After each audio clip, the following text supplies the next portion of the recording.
So, Joe, I'm putting you on the clock. It's ticking here. You're in the war room for the Spurs. Who's the guy circled on your whiteboard? What's the most ideal outcome? This guy's still on the board. We're taking him A+ draft. I'm taking Kai Jones. If he falls to 12, I would take him at 12. I think Jalen Johnson too is another guy that I think I'd pull the trigger, and I say that at 12 because I think this guy may be the best outside shot maker, the 3-point guy that I think that I've been talking about. I'd like to see that. So either one of those guys I would. And if it comes down to one of the guards that we're talking about, I think either Duarte or Moody are intriguing to me as well at that pick. So I would stay there, and those are 4 guys that I'd be interested in taking. Tom, is this a good draft class? Is this a deep draft class? I think it's a really good draft class. Like, there are guys in this class who are reminding me of players who were mocked much higher last year. Like Kai Jones, to me, I'm getting Patrick Williams vibes because he's the one that's going to the Spurs in all of these drafts and keeps shooting up the boards, and it's like he's raw. He was a backup last year, but like, oh my God, he could be so good. And that, to me, is Kai Jones in this year's draft. And, like, there are absolutely no questions about this kid's drive and attitude and all of that. Every interview I've seen with him, I've fallen a little deeper in love. Like, he's very, like, he's a kid from the islands, right? He's very soft-spoken, very chilled out. But, like in that voice, he's talking about, I just want to play with a level of violence. Like, that's what me and Coach talk about, is playing with a level of violence.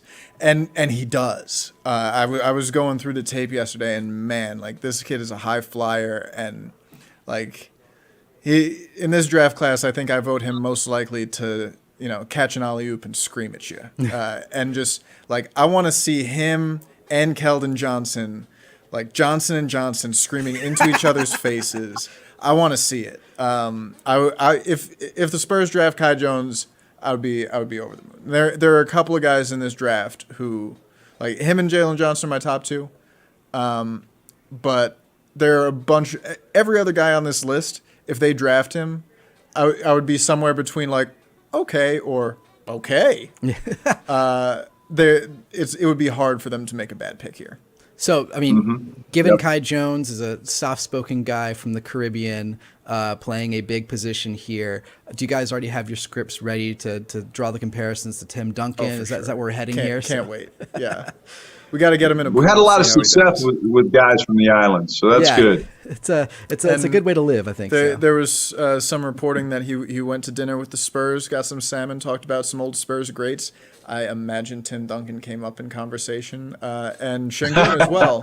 He talked about talking to the Spurs about being very heavily influenced by Tim Duncan. So the thing with Kai, though, like, if you ask him the players that he's watching, like, I think Tim Duncan maybe retired before he started playing basketball. That's entirely possible. It's entirely possible that the Spurs draft a kid from the islands who started playing basketball after Tim Duncan retired from his professional career. That's wild. But he likes Giannis and KD, and, like, he does have some intriguing potential as a secondary playmaker at that size.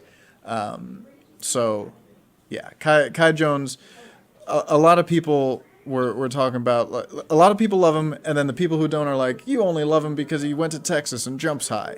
And there's so much more to Kai Jones than that. I mean, I also like him because he went to Texas and jumped high. Those are two great reasons. Hook 'em. Right, yes. But, like, okay, we're gonna cut that, put the GIF going. So we'll send it all to New York. It's only the horns down that they're gonna get me in trouble for. That's right.